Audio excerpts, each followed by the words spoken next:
Good morning. It's a gloomy weather outside, isn't it? Is it gloomy or not? Yes, it's gloomy. Very dreary. Yes. So any incidents, any insights that you would like to share with us? Where you are able to apply your, apply what you have learned in the classes. Yeah. Well, for many years, I was always a very impatient driver. Mm-hmm. And particularly when people would cut in front of me and do all sorts of things that made it difficult, I tend to get angry. And for a long time, I've worked on this, many years. And I was realizing last night that all this working on this must have done some good, because I was driving and a guy pulled out on slushy road right in front of me. I barely had to slow down, and he was going very, very slowly. And instead of the old anger response, it was more of a and then just a deep breath. And that was my learned reflective reaction after years and years of getting angry at other drivers for getting in front of me. So it was a reminder to me that if you keep practicing, that eventually the practice can work. That's true. That's very good. There is a psychology term, now I cannot remember, where our tendency is that when somebody does anything that is not really you appreciate or you like, we normally tend to blame on the personality. Let's say if somebody cuts in and they say, oh, what a reckless person, impatient, we all do that. We never think of the circumstances the person may be in. Maybe that person, there is life and death situation where if he is not able to reach a destination within a certain time, maybe somebody is going to die. But we never think that. We never take into account the circumstances, situation. We always blame on the person. Reckless driver, impatient, and we call all kinds of names. So that's our tendency. So if we are able to pause and they say, oh, maybe, he must be in a hurry. Maybe he has to attend. Maybe he's late for a very important meeting. You see, just that attitudinal shift makes a huge difference. All these accusatory remarks will never happen. Instead, you are willing to allow that person to get in front of you. And what does that do? It actually benefits you. Your peace of mind is not destroyed. Otherwise, if you get into rage, we have so many incidents, road rage. What happens in the end? Police comes. You get locked. For no reason. It could have been easily avoided, but because you just give in. So yeah, it's very important. So what happens is when you consistently try to apply, try to practice, then along, several years, you may not see immediate result, even though, we really like to indulge in what is called instant gratification. But this kind of practice takes time. But along the years, when you look back, you will think, like you said, must have been these, application, these reminders, constant reminders, you are able to behave in a different way. Let me share one of my experience. And it may come across, as a self-praise. So I apologize for that. When back in monastery, I was a terrible person. you come with all kind of adjectives. What are the adjectives? Truculent, or what else? Yeah, the self-centered, egoistic, arrogant. What? No, all these adjectives can apply. I can fall under that, and it never really crossed my mind. Only after I started to travel, then I realized that all that study did not help me, did not change me. And I didn't really have someone whom I can really call as my friend. And then I started to think and try to do something about it. And I always admire my Lama friends. There are Rinpoches who are really suited to be a Rinpoche. When it comes to doing the service for others, they take it so, treat it so important. They prioritize others. So there is this conversation between these two Rinpoche, whom I know my friends. So they both are like this, by nature a very kind person. And people take advantage of them. And monastery, if we need to get something, we have to go down to Hubli, which is over an hour's drive. So monastery is kind of remote. The city is somewhere in Hubli, called Hubli. So when they go down to Hubli, other monks will ask this favor, that favor.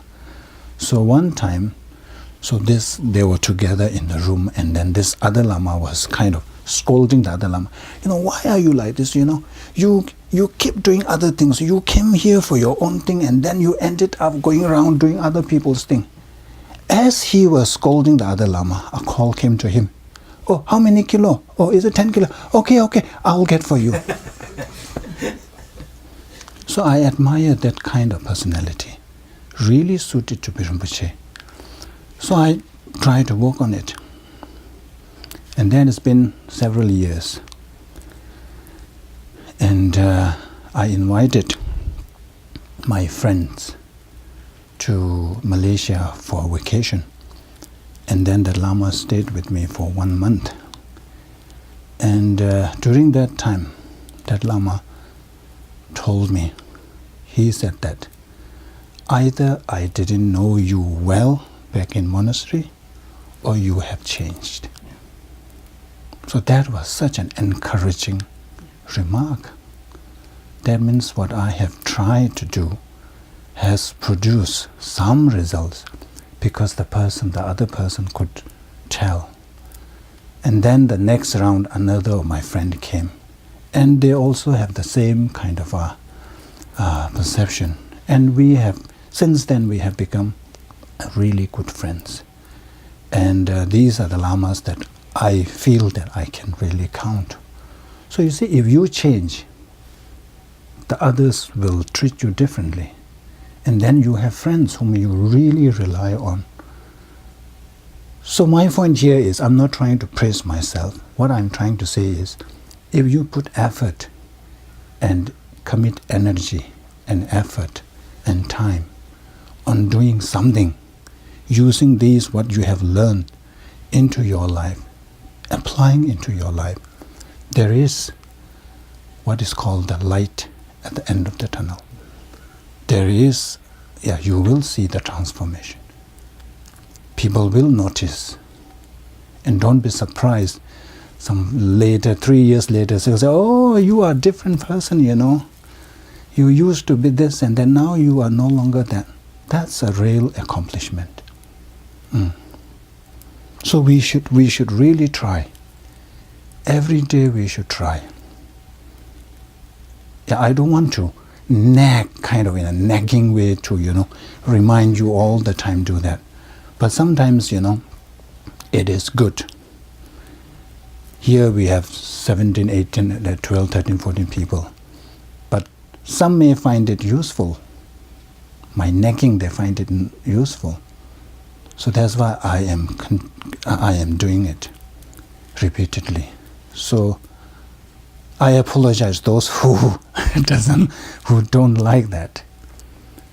Yeah, so that's why every week we have this sharing session, with the hope that when you hear of other people how they applied that kind of practice into their daily life, you get an idea. Oh, I see. This is way to apply. And then if you go on applying, and you will also see the result. So that's how we all benefit. So that's why I spend some time before the class to have this sharing session, so that we all can benefit. Yes. I like your commentary. Yesterday I wasn't very patient at times. And then when I get that way, it's just my self-cherishing. I have to stop myself and realize where it's coming from internally to change. Yeah. Yeah, that's very good. Yeah. Not all the time we will be successful. There will be times where we feel that, oh, I shouldn't have done that. It happens to me all the time. And just recently, I was having a conversation with someone. And then, we had a long chat. When I went back, I shouldn't have said this. I didn't have to say this. So this is lack of mindfulness. And that helps, when you realize that you were not mindful. Then the next day I was like, okay, today I will be more mindful. That helps.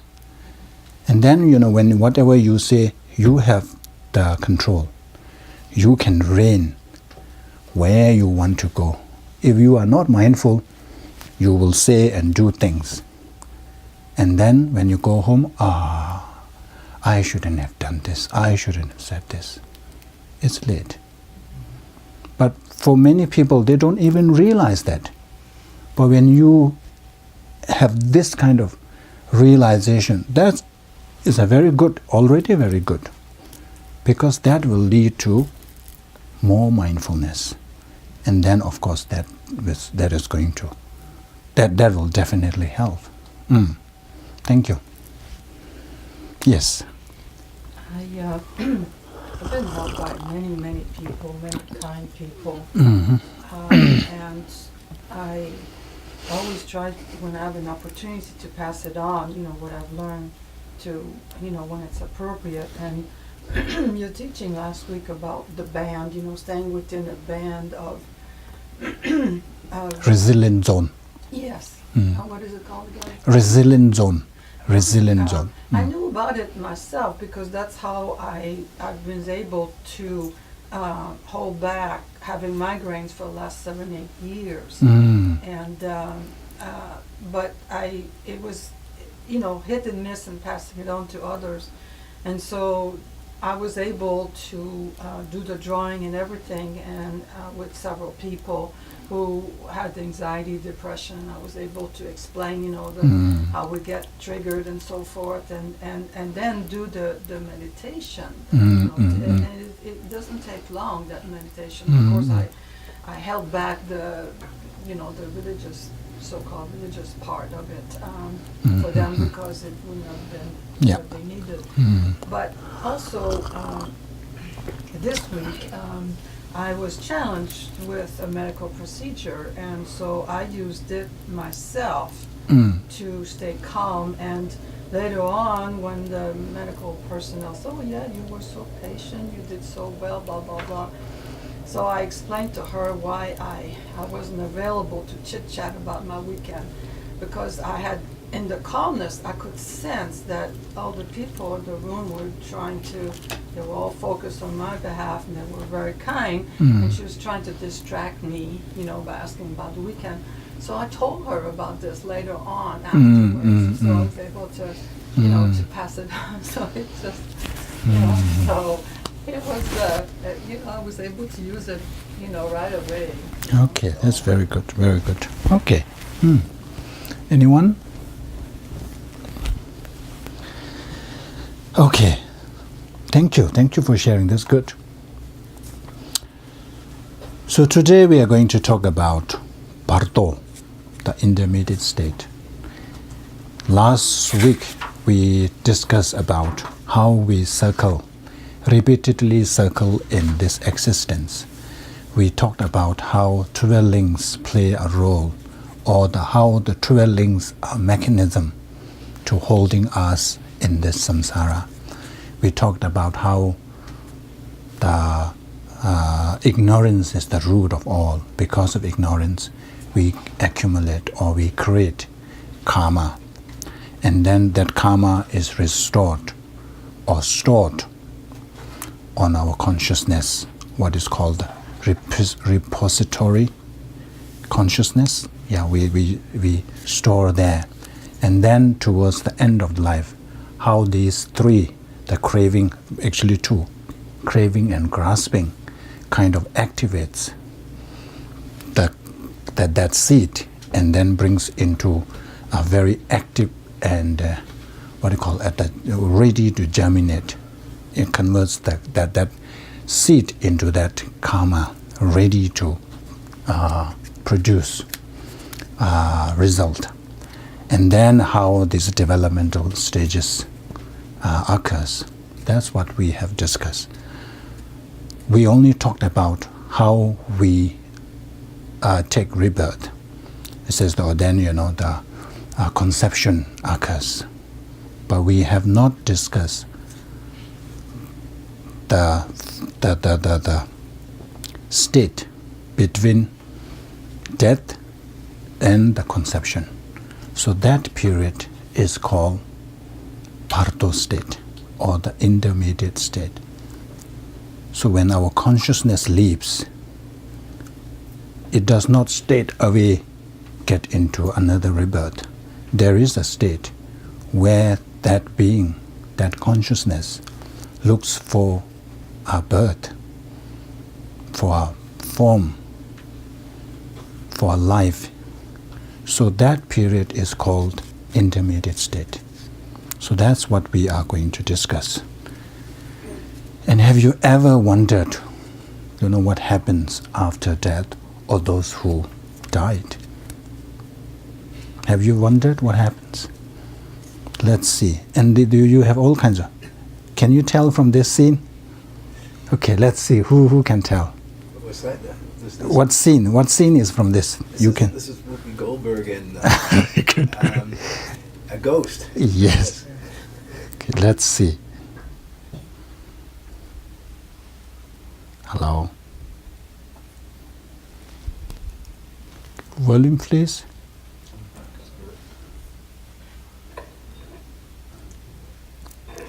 Sister Odomei, grant us the gift of your all-seeing presence. Appear before us now.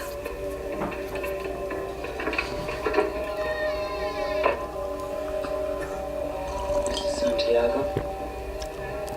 Buenos dias. I'm Odomei Brown. I understand you wish to contact your husband. Si. I believe he'll be with us today. Thank you. Thank you. But Mrs. Santiago, there's no telling about that other world. So you've got to be a believer, Mrs. Santiago. Are you a believer? Si. I believe. Let us begin.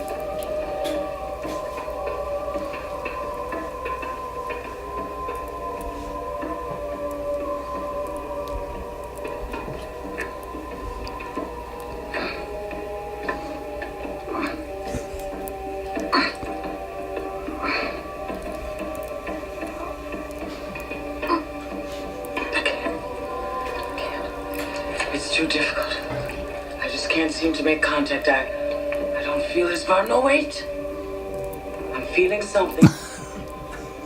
Did he know someone by the name of Anna? Consuelo? Lucita? Julieta? Josefina? Linda? Maria? Si. It's Mama. She is Maria. Yes! Praise God, I knew he was with his mama. Oh my God.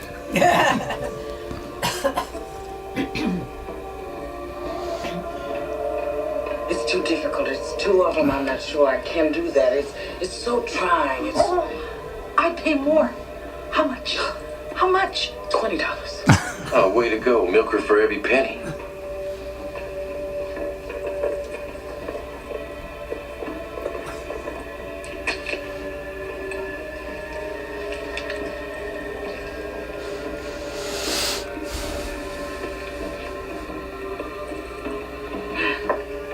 Yes, I believe we can start again.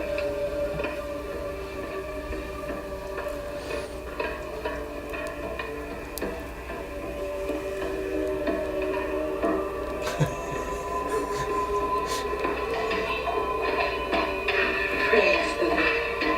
Thank you, Jesus.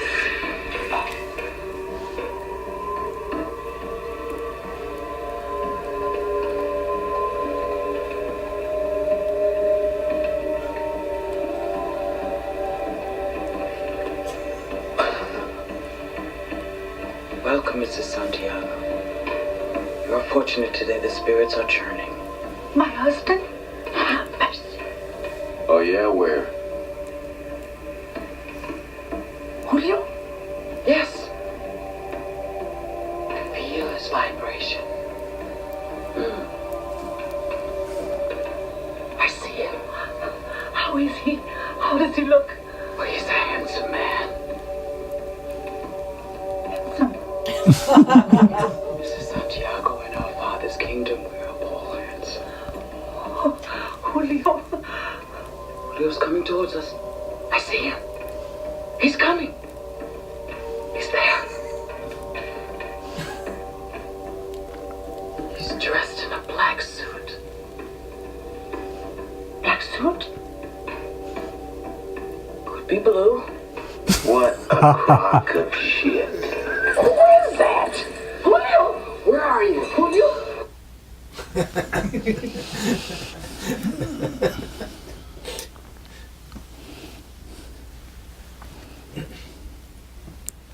Is it showing? Yeah. What is doing? The beginning of the clip. Okay. So what do you think? Do you subscribe to this kind of thing? Normally people believe that, you can contact, you can connect with a disease. And they go to this kind of a medium. And then, of course, this you can tell there's really a con thing. She's just trying her luck. She try all the names when then he says yes, they are. So let's see whether there is such thing as, when somebody passes away, and just lingers and always waiting there to connect with you. What does Buddhism say about this? Let's see. First, we need to understand the 4 states of existence. There is something called the birth existence. So that is the moment of conception, when the consciousness enters the ovum. That moment is called the birth existence. That is the conception, the time, the moment of conception. And then death existence is the final moment of death, when our consciousness leaves the body. That is the death existence. And then in between, what is called previous time existence. So that is from the moment of conception to the final moment of death. So at the moment we are in previous time existence. And then we have this one, intermediate existence. So that is from the death to conception. The moment our consciousness leaves our body to the conception, to the moment we entered mother's womb.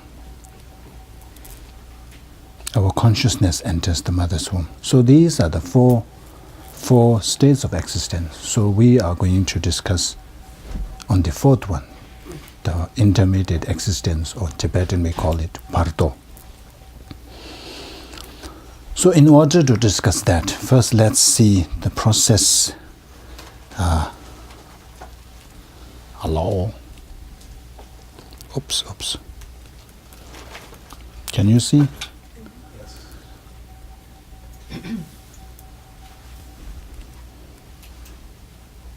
The number one shouldn't be the conditions of death. Oh, yeah. So, according to Lamrim, today we are going to talk about these subtopics. So we are going to first talk about the conditions of death.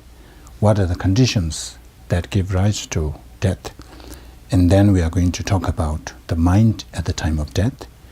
And then where heat gathers when we die, where heat started to diminish from our body. And then how one reaches the intermediate state after death.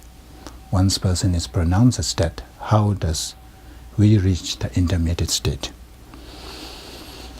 And then finally, how we then take rebirth from intermediate to conception. What is the process like? So we are going to discuss all this. The first, conditions of death. According to Lamrim, or according to Buddhism, there are three conditions. The reasons why people die. The first reason is death due to the exhaustion of the lifespan. So that is, if you are to live, let's say, 100 years, and if you die living 100 years, that is really your lifespan actually finished. It is not untimely death. You are supposed to live for 100 years, you lived for 100 years. So when that lifespan finishes, or when that lifespan exhausts, then you die. That's one condition where a person dies. Condition in which a person dies. And then second, death due to the exhaustion of merits. Even though our past virtuous karma projected us this life as a human being, but then we run out of our merits to support us. People who die from starvation, people who die from cold when they don't have clothes to cover themselves, when people don't have the basic necessities to sustain their life. That's what is called death due to the exhaustion of merits. All these facilities to sustain us depends on your virtues. If you have cultivated virtuous actions in your past life, then of course all these material necessities, you will have no difficulty obtaining those necessities to sustain your life. But if, remember we talk about the projecting and throwing karma, whereas some dogs live like a king, even though they are thrown by negative karma, but their projecting karma is a virtuous one. That's why they have all that facility. Whereas as a human being, the throwing karma is the virtuous karma, but projecting karma is what is called the negative, non-virtuous karma. That's why we lack resources. So this is when people die due to lack of necessities, basic needs. There are many cases. Over here is not so much, but there are many countries in the world where people die from starvation. People die from, what is that word? Thirst. There is no water to drink.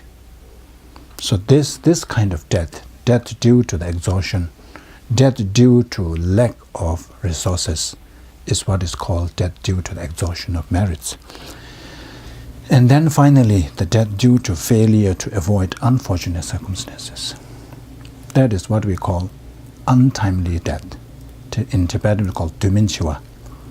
So your karma actually projected you to live for, let's say, 100 years, but something happened. You try to jump from the, from a mountain or rooftop. You engage in all those risky and dangerous activities. Then you die. So even though you have the karma to live for this long. Because of your action, you are unable to avoid unfortunate circumstances, so you die. So this, put in a simple analogy, is like the seed. The seed has, let's say a seed of, I don't know, mango, whatever it is. It has the potential to produce a big tree. And if you plant it, and if you water, and if it gets the necessity conditions, it will sprout and finally it will bear fruit. But whereas if you don't water that plant, that seed, and don't give the sunlight, then it will die. Even if it started sprouted, but if you don't water and provide the warmth and light, it will die. So this is like due to the exhaustion of merits. And then if a cow passes by and then it just eats that, that's like that due to the failure to avoid unfortunate circumstances. So there are three conditions in which death occurs. Now the most important part, the mind at the time of death.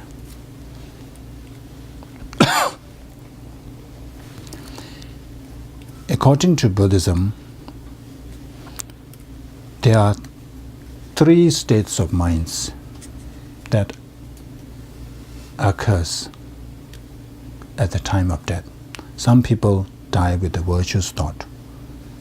Some people die with a non-virtuous mindset, in an angry state of mind, resentment, a lot of hatred, and then of course strong attachment. And then some people die in neutral mind. So this is very important. I think we have already discussed earlier. Depending on the state of mind you had at the time of death, it affects your next rebirth. Let's say if you die with a strong anger, what will happen is definitely you are going to be born in lower realms. Because what happens is we have both virtuous karma and non-virtuous karma. So when you die, when at the time of death, when your mindset, frame of your mind is negative, it kind of activates the negative karma. And then of course the result of negative karma is to bring down to the lower realms. So that's how you ended up in lower realms. So that even happens to those practitioners who lived their life all the time in practice. But at the time of death, unfortunately, there was this circumstances where the person gets into a very negative mindset. All that life, despite his practicing virtues all the time, but because of that mindset, negative mindset, it activates, it nourishes the non-virtuous karma, and then it brings you down to the lower realm. On the other hand, if you are able to have a mindset, a positive mindset, or a virtuous frame of mind, then it is kind of guaranteed that you will achieve a good rebirth in these upper, what you call the higher realms. So that makes it okay. In that case, I can just, what is the word? I will just try. I will just have a positive mindset at the time of death. Like resolve. I'll resolve to have that. I will maneuver my mind. Right. I will propel myself to have a positive mind frame so that I can achieve a good rebirth. But that is easier said than done. You may think that, oh yeah, in that case it's so easy, I just have to have that positive mindset. But it doesn't come easily. At the time of death, there's a lot of fear, a lot of confusion. And if you are not used to having this kind of positive mindset, it is not going to happen. What happens at the time of death, whatever you are more habituated to, that kind of comes to the fore. And then other things you don't remember. Let's say if somebody who whose livelihood is butchering, who lives as a butcher. Of course, in Tibet, the butcher you really have to go and kill.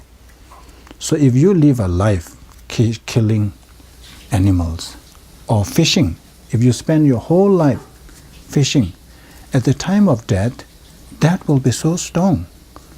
And that will come out, killing and all that. And then because of that, of course, we will later discuss, there's a lot of fear and all that. And then there's anger, resentment. So it is not easy to generate a positive mindset at the time of death if we are not accustomed to doing it while we are alive.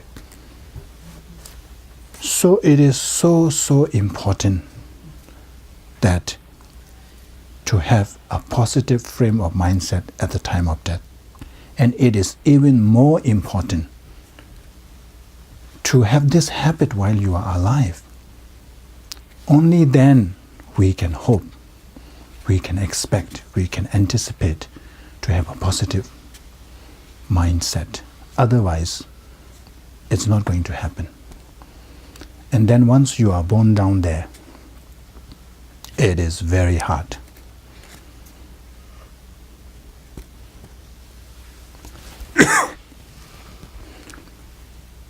I'm trying to remember a verse from Shantideva.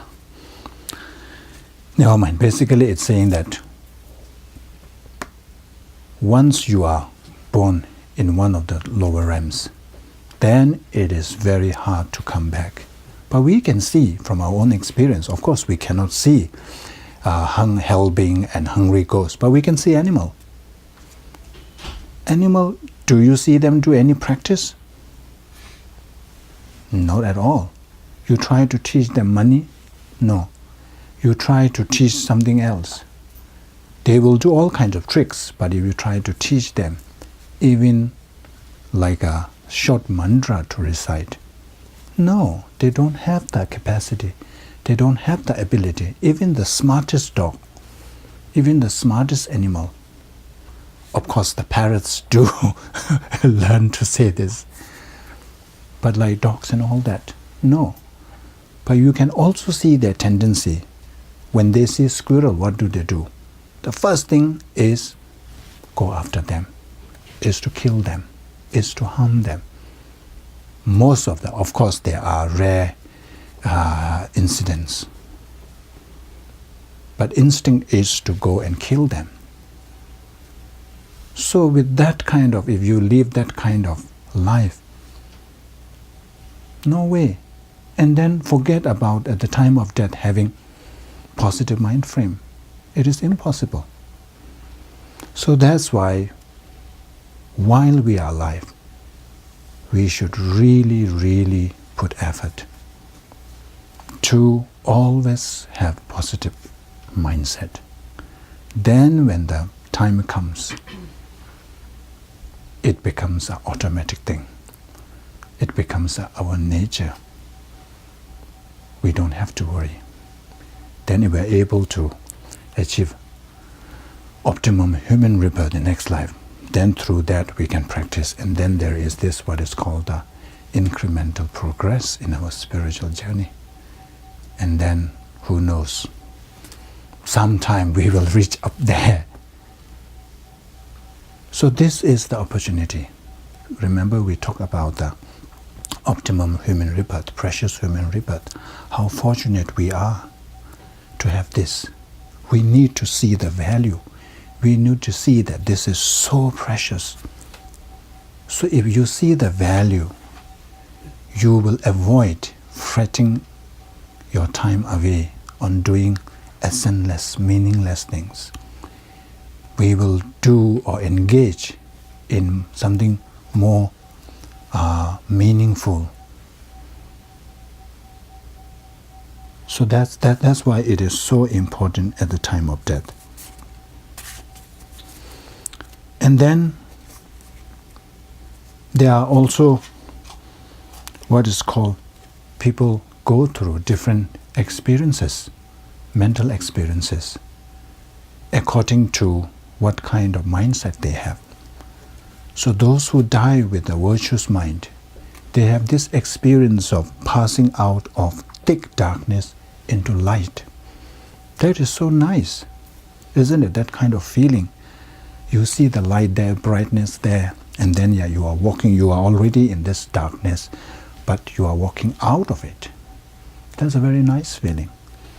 So it is less likely to have a lot of confusion and fear and anxiety when you see something bright out there, rather than something gloomy and darkness. And then those who die, this keeps happening. Then those who die with a non-virtuous mind, to them, they undergo an experience of passing from a place of light into thick, impenetrable darkness. You are already in the light, and now you are going in there. Who wants to go into that kind of darkness?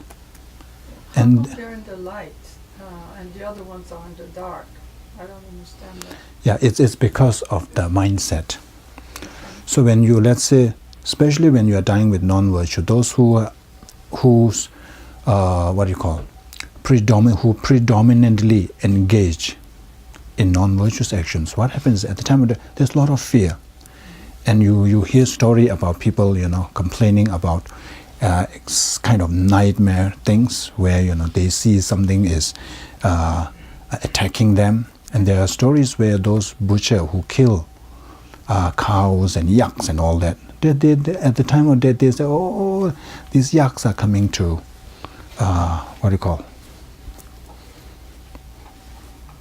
ram into them. So with that, there's a fear. And then, you go into kind of a anxiety mode. And then when this happens, suddenly you are in darkness. And then, you are certainly in this one and this one. When the consciousness goes in there, already it's like you are walking in the dark. It's like from there, first you are there, but you are already in the darkness. Right. It's just, it's kind of a, what do you call the vision they have. Of course, it's not really happening, but they to them, they feel like they are going through that kind of. But this gives them so much fear.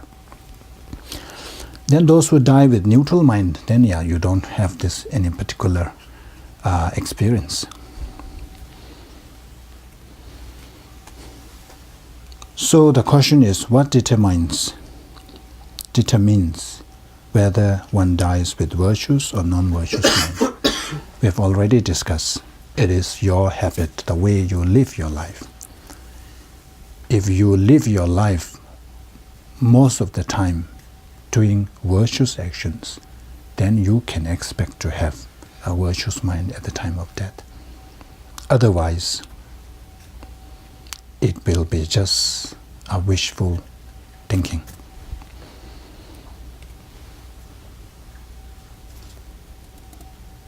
Shall we stop here for the break, early break?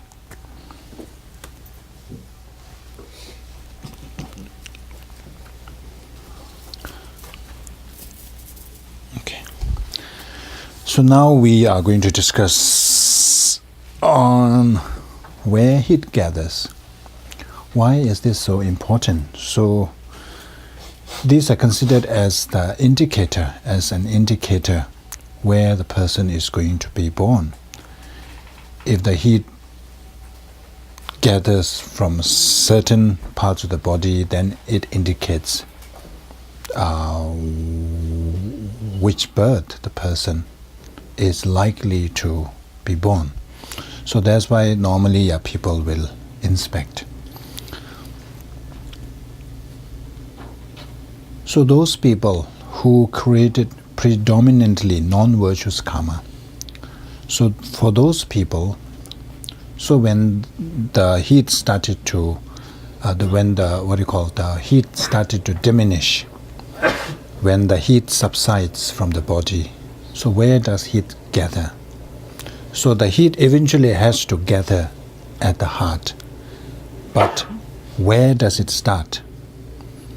Where does heat started to diminish? So for those who engage in negativity all the time in their life, they lose heat from the upper part of the body first. So when you touch the person's head or forehead, you will see that even though the feet are still warm, but there's no heat on the forehead or from the head. So that means the heat is already diminishing or gathering from the head. So this is indicative of person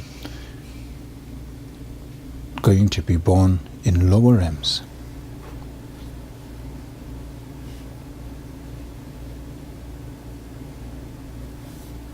Yeah.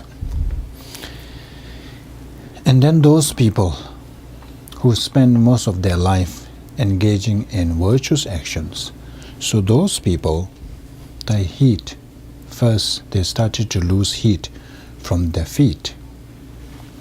So their feet get cold first. So that happens, it is indicative that it's a good thing the person may be, there's a likelihood that person will be brought in better rebirth, the upper realms. Sorry. So have you noticed any of this? Have you have any experience being at the deathbed and notice? But normally what we do is we will try not to touch the body, because we believe that consciousness is still residing. Consciousness has not left, even though the external breathing has stopped. Remember we discussed about this, the dissolution, stages of dissolution. Person is not dead yet. Clinically the person is declared as dead, but from the Buddhist point of view, person is still in the process of dying. So only when the consciousness leaves, then we can say the person is dead. So that's why some meditators, they remain in meditative state for days. So because consciousness is still residing inside the body, so the person hardly loses the heat and the complexion, appearance, everything looks as the person is still alive.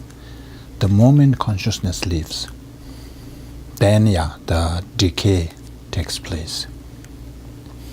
So that's why in Tibetan practice, when somebody dies, we try not to move the person, we try not to touch the person. But there are incidences or situations where you have no choice but to move the body, especially when a person dies in a hospital setting. You cannot say that, oh, I must leave the body here, for 3 days. We cannot say that. That's not allowed. So there you have to move to the, what you call the mortuary, is it? The morgue. Yes, mortuary, morgue. So in this kind of situations, the advice is that you touch the crown. So you don't touch the crown with your bare hand. We normally use a statue, Buddha's image, or prayer text, or something. You touch lightly on the crown. The belief is that consciousness leaves from your crown. So this is also indicated. If the consciousness leaves from the crown of your head, then it is indicative of obtaining a better rebirth. So that's why the first thing, if you must touch the body, then use a Buddha statue or a prayer text and then touch lightly on the crown. So that is the practice.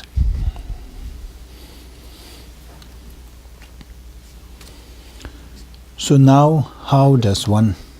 Sorry, Yeah. You mentioned 3 days. Mm. Is that kind of a standard? Yeah, normally, The Tibetan practice is when somebody dies, they will approach an astrologer and then they will ask them to do the astrology. And then there will be instructions what to do and what not to do. Normally there's a lot of recommendations of prayers, and then they will also suggest when the body should be cremated, when the body should be moved out of the house. So normally it is like 2.5, 3, because even if a person is not in a meditative state, sometimes the consciousness takes time. It will still linger in the body. So we want to give that time kind of natural exit from the body rather than force exit.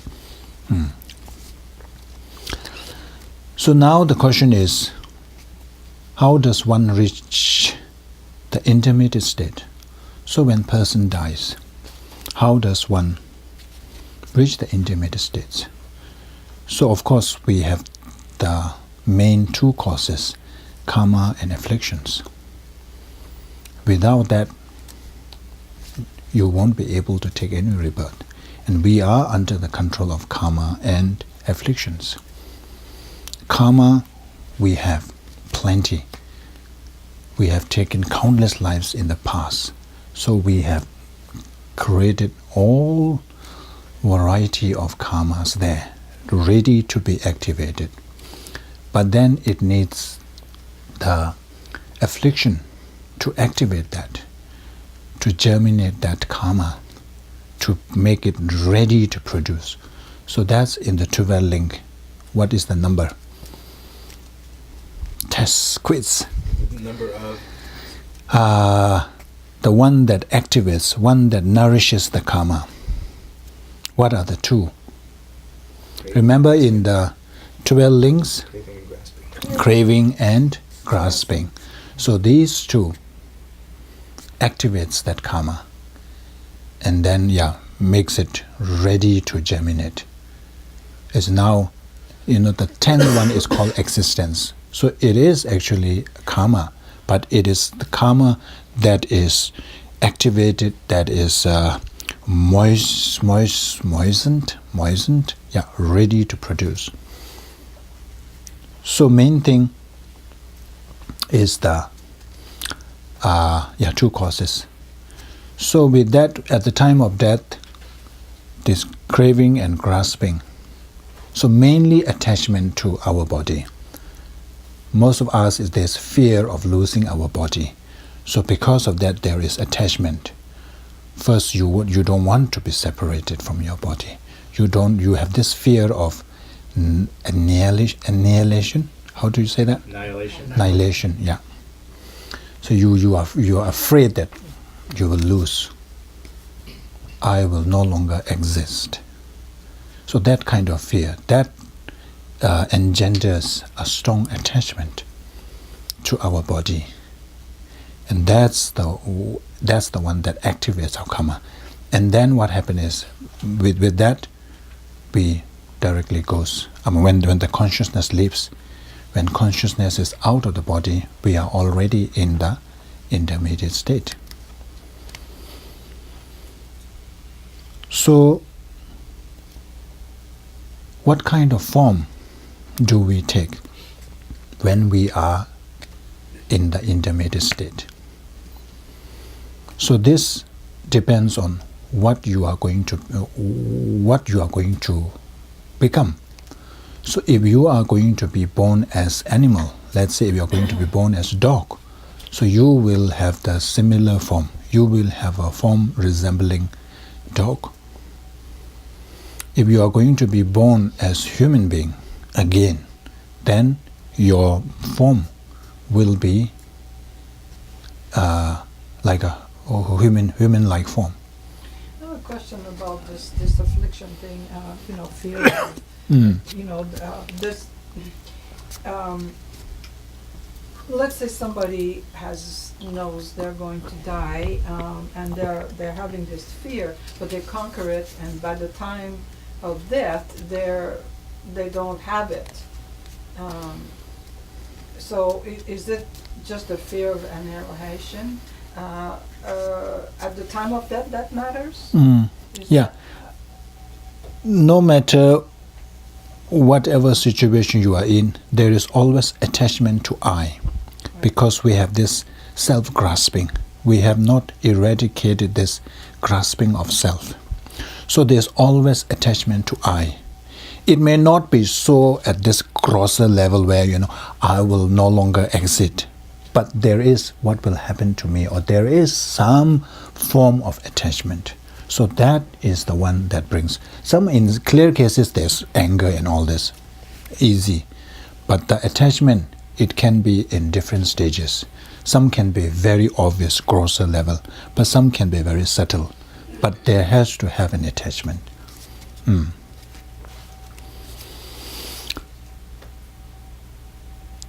So that is, based on the what kind of form we take. Sometimes we hear people say that, when somebody passes away and you see that, I have seen the person sitting in the house and all that. What do you think? Do you think there is something called ghosts? There may be, but I don't think that's the Bardo. And then what's difficult for me to conceive of is an energy body which is perceivable, that looks like a physical body. Why is not that the intimated? Why is not that person the intimated being? How would that person or being connect with us in the living world? They don't have a body, they don't have a voice, they don't have any way to communicate with us. And also having gotten rid of their physical body, they don't have any connection with that anymore. They're no longer tied to that. They may not mentally even be around anymore. They may have gone elsewhere. Now we don't know. I don't know. Okay, let's see some of the characteristics of the Bardo being.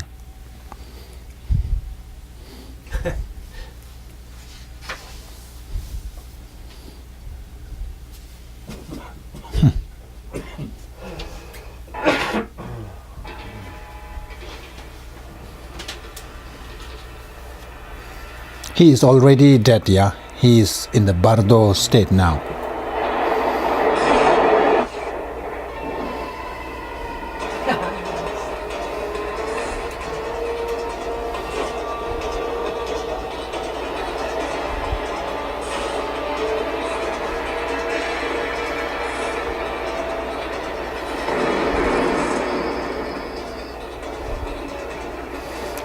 Nobody sees him.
can't push it with your finger. You're dead.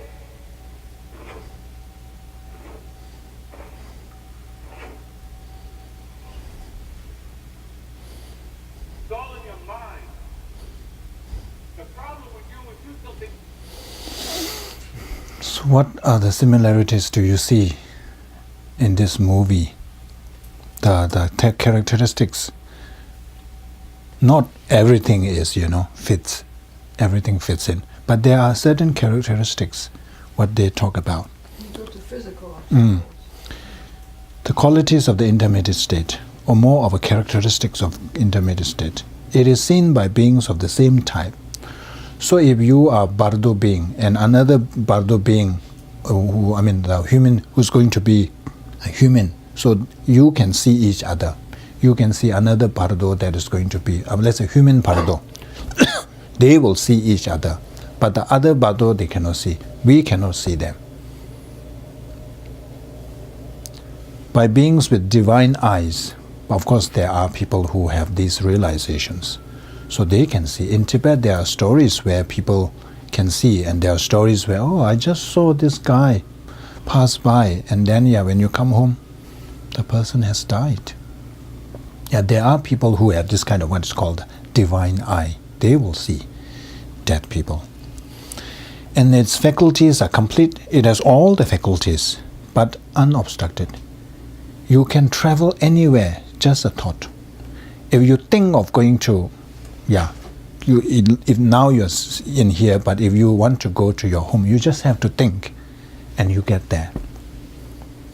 So it's unobstructed. That's why you see he can just jump into a train and nothing obstructs. Then it cannot be reversed. That's the question, remember last week it was raised.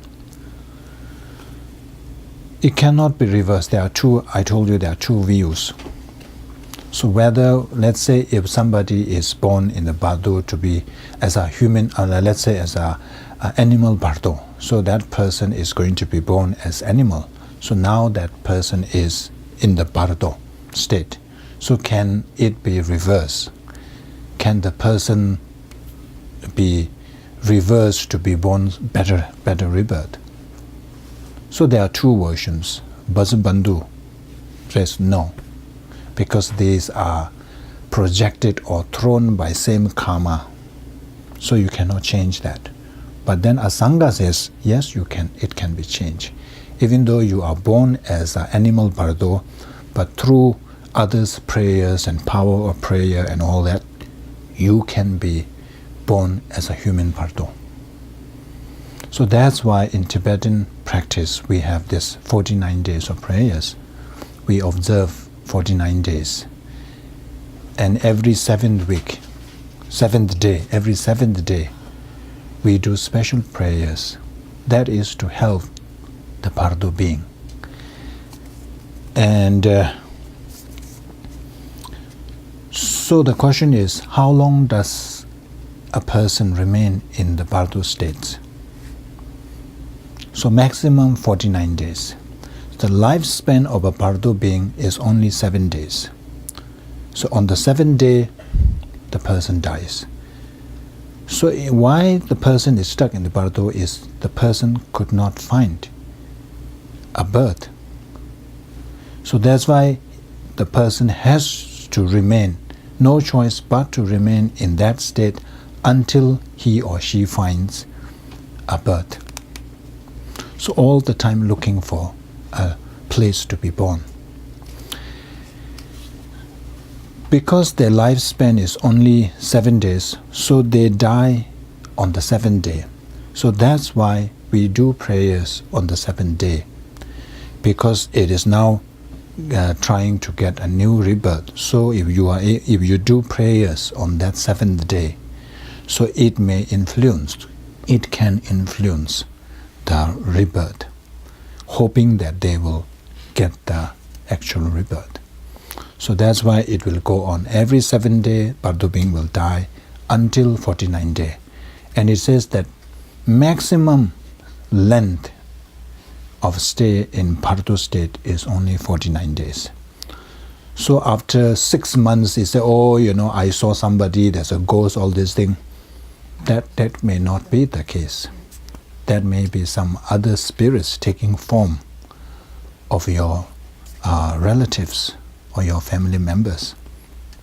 That cannot be that person according to the text, because person would have already achieved a new birth, new life, whether it's a lower rebirth or higher rebirth. Person would have already achieved, already obtained a new rebirth. Well, it could be that person as I forget the ghost state, So there's no such thing as ghost state, Well, is no, there? yeah, because as a Westerner, I try not to go there too much. But there is a, what is it called?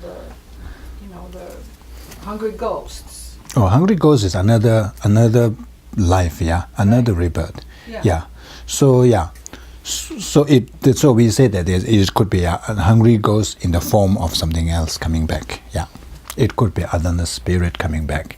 Yeah, it could be. Yeah. So are 7 days equal to 7 days that we experience duration? They say that there is different. So it's a human rebirth, human bardo, then that tallies with our duration of the day time, 24 hours, 1 hour.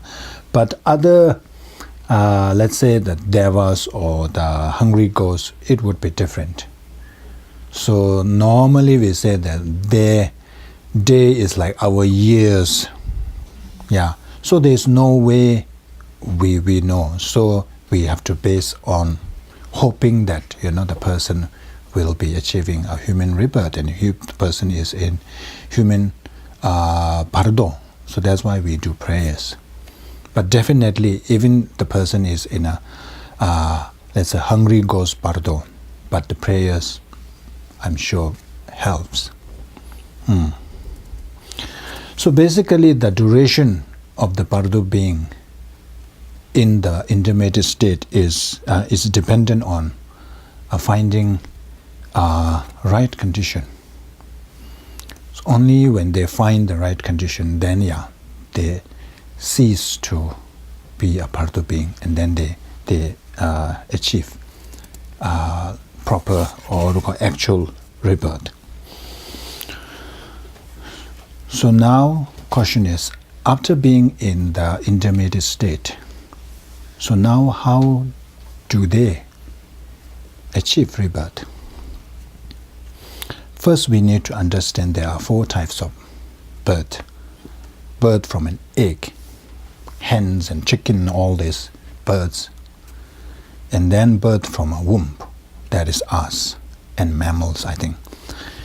Birth from moist or heat, those bugs, is it? Can you give me an example? Birth from moist or heat. I don't think that really is the case, because bugs come from eggs. larvae and eggs. Oh, I see. Yeah. So what is the example? Is there anything that comes from moist and heat? Not in No? the physical world, no. Oh, is it? I must do research on this to see. Maybe microscopic. Bacillum and so forth. Yeah, things in Bacteria and all that? yeah, Yeah, maybe. maybe.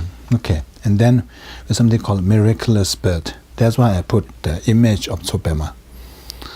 Tsopema is the place where the legend has it that Padmasambhava sprang out of a lotus. That's called miraculous birth.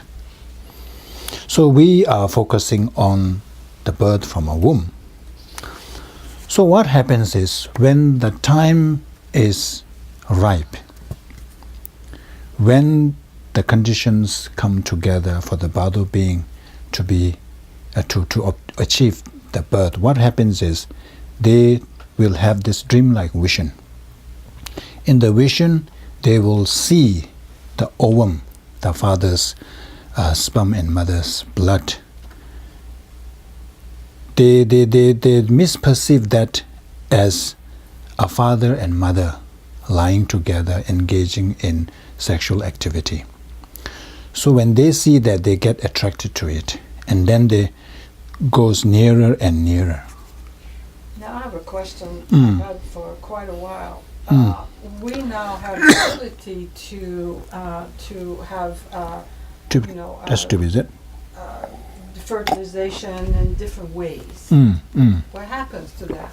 Yeah, as long as it's ovum. So ovum is the combination of mother's drop, mother's blood, and mother's egg and father's semen. So that is called ovum. Right. So you keep the ovum in a test tube or whatever it is, isn't it? So that is the material thing. And then the consciousness moves in. So what happens is, Bardo being, if the person is going to be born as a test tube baby, let's say, so the person will have this kind of dreamlike vision.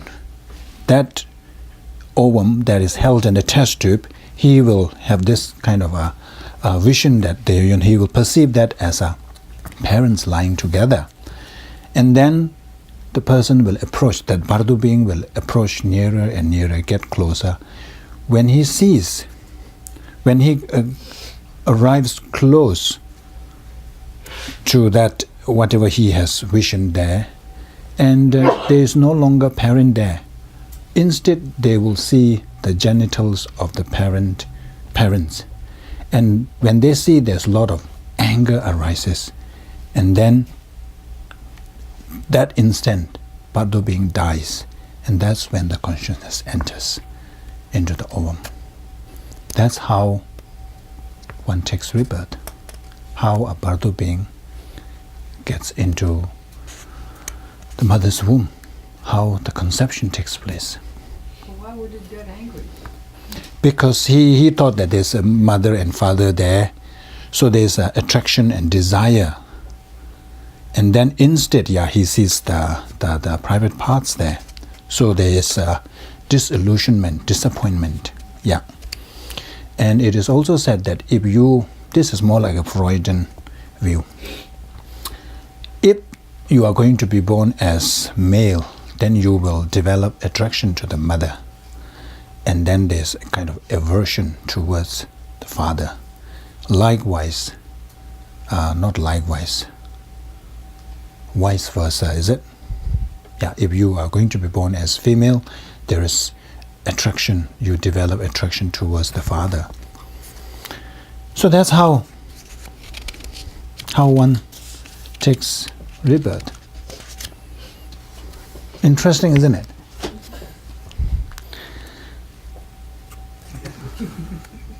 So this boy says, so what? We have discussed all that, So what? What would you say to this boy?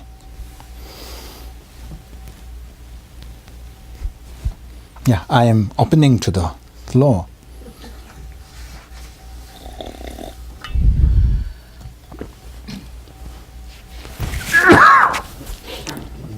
Very defiant. Yes, please. Probably a lot of things we could say, but one thing comes to mind is the teaching that suggests that given this progression, and we can say this is what it is and how it works, then the idea is to be prepared to practice, to be ready for it, as opposed to being surprised. Okay. That seems to me to be the one obvious thing. Find yourself in the best conditions possible at a time of death, so the rebirth process is most favorable. Thank you. Anyone else want to try? Yes, also in the Bardo, it would be very disconcerting. And so if you had an understanding of what was happening and you could recognize that was the state that you were in, it would be more calming. And that being the case, you have more of an ability to adapt to the condition and put yourself where you could have a more favorable rebirth. I wonder whether, Bardo beings have any realization that they are in the Bardo state. I don't know. Well, isn't there a Bardo yoga that that advanced practitioners can learn? I mean, isn't it possible for someone who has practiced for a long time to recognize that Yeah, we talk about these stages, the dissolution stages. Of course, you're supposed to realize all this when they say, oh, now this is happening, now this is happening. Now this is the time I have to, concentrate. But I don't know. I haven't seen anything maybe possible. So I'm just saying, yeah. Well, it's important to live your life accumulating merit, doing good, because that is going to have a profound effect. Yes.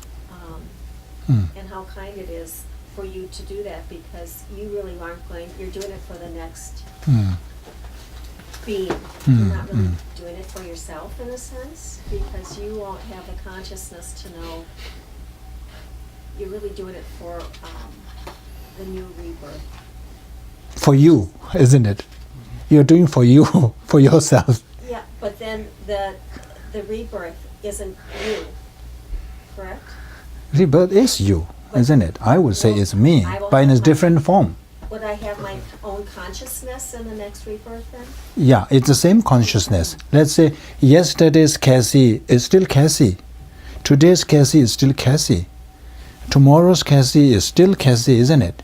So in my next rebirth, I would be the same. I'd have the Yeah, same, you won't be called Cassie, but you are you. I would have But you all are the different qualities and body. characteristics. Yeah, of course it won't be the same quality, but it will be different body. Otherwise, we cannot say that we go through one life to another life, because this life ends here. The person who's taking this life ends here, and then is somebody else. Then you cannot say that we take, we go from one life to another life. And then we cannot talk about enlightenment, because we cannot talk about the process. We cannot talk about the incremental development, because one who is achieving that is not you, is somebody completely different. We have to say that.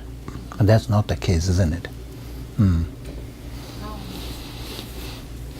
The teaching has clarified certain things, because a couple of times I've done prayers for people who died, and it was from text, and it was encouraging them. But now that I understand the 7-day and so on, I've targeted more, and also that explains to me why making the balls, the little balls with some and so forth, because that sustains them, because that's what they eat, so. Or don't eat. Yeah, so that's very helpful. Now I have a question that most likely I will never, I don't say never, but not in this life probably.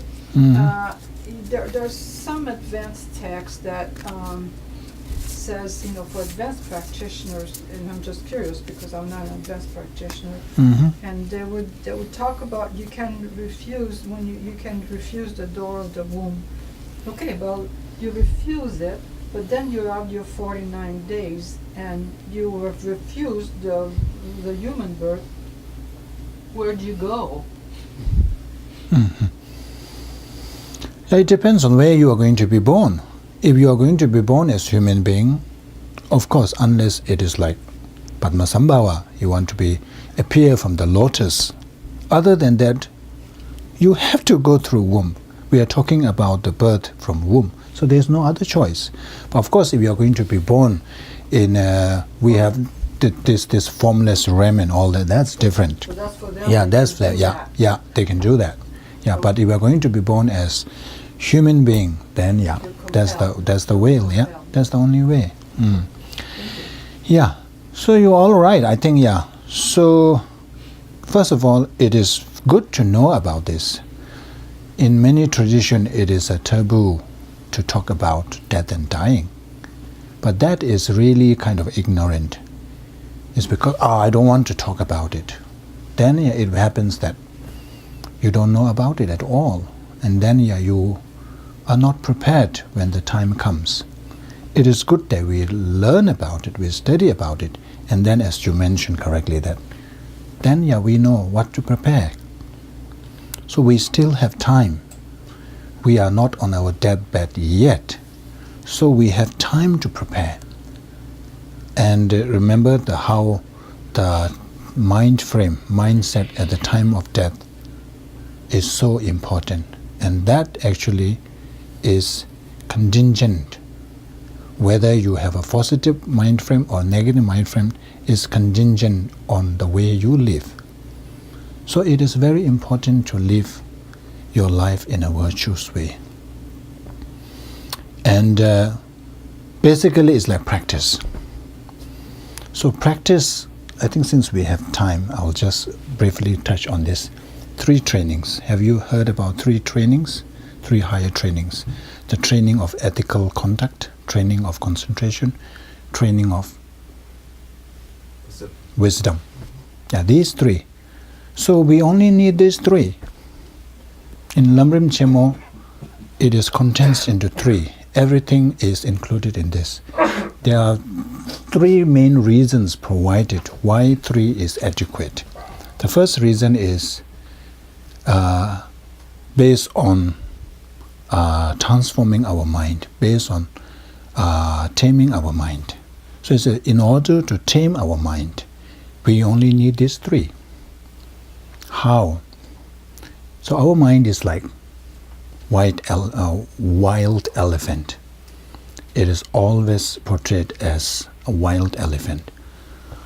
Wild elephant, if you don't restrain it, it can create a lot of problem. So what we normally do, we put a closure, what you call closure, enclosure, is it? Yeah, we made a fence. And then when you put in there, elephant has no way to get out and cause all that harm. So likewise, ethical conduct, when we practice ethical conduct, especially these different vows.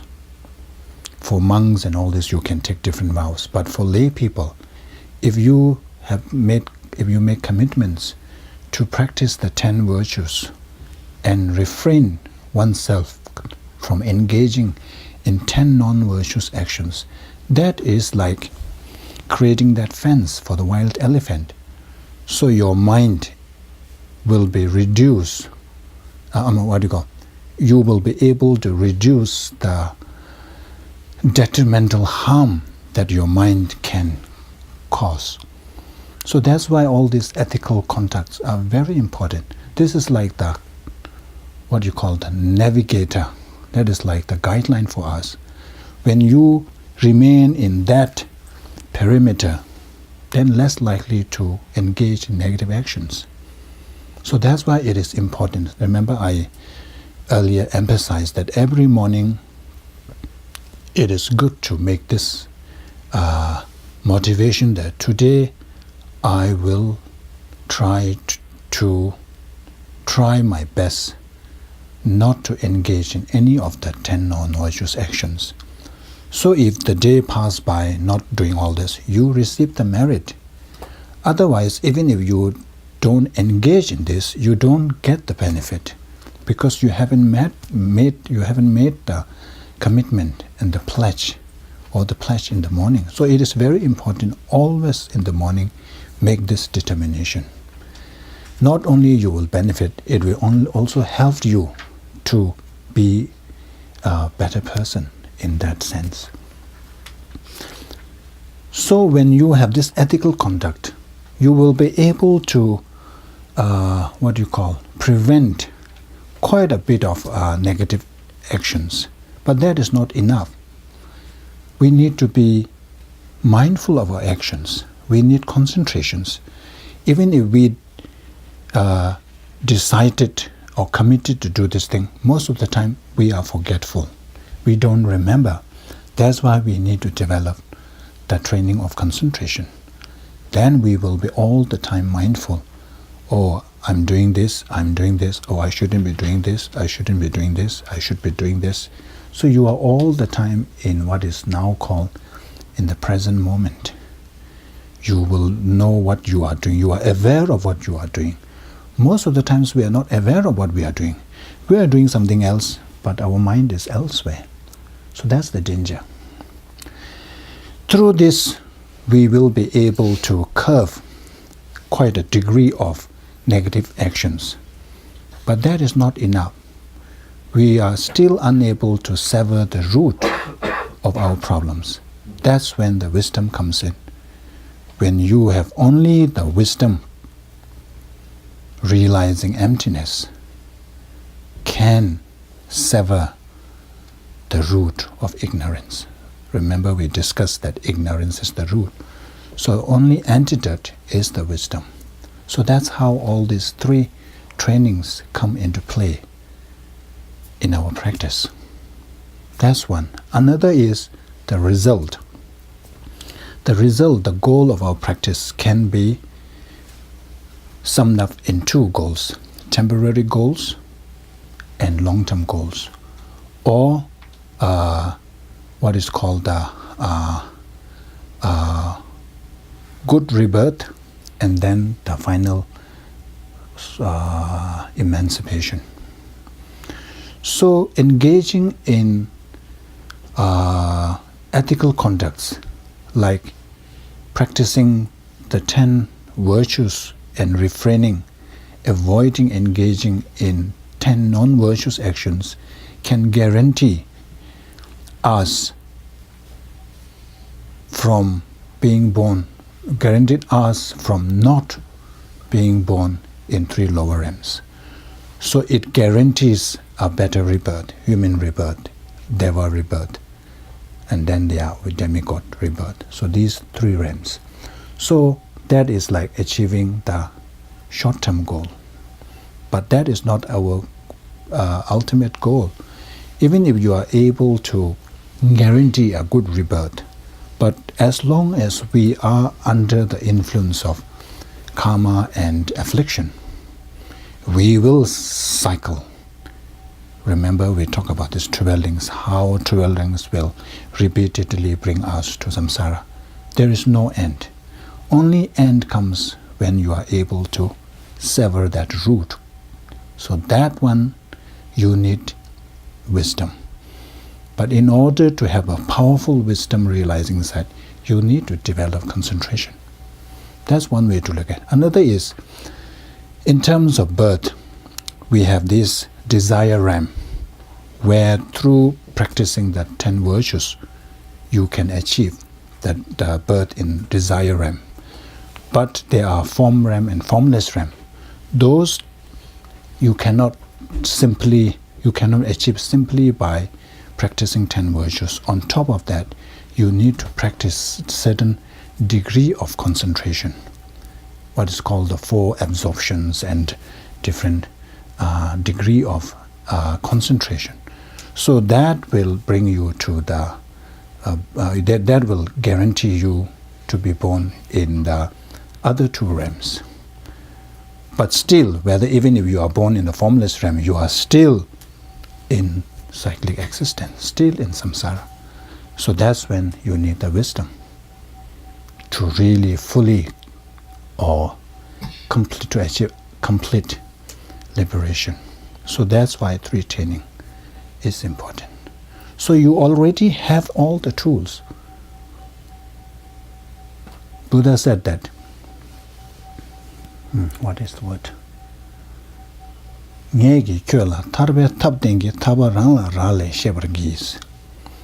Buddha said that I have already shown you the tools needed to get to enlightenment or to liberation. But it is dependent on you. I have shown all these paths, but if you don't practice, there's no way you will get there. So that's why it is contingent on our own practice. If we practice diligently, repeatedly, consistently, then there will be a incremental progress, incremental development. That is better than nothing, isn't it? Something is better than nothing. So please, try your best. We all should try our best. So Happy New Year to all the Tibetans. It is our New Year this Tuesday. Losa Tashi Dele. Well done. Okay, that's all for today. So we should say the dedication prayers. We'll say the short mandala offering on page 4. and the concluding prayers.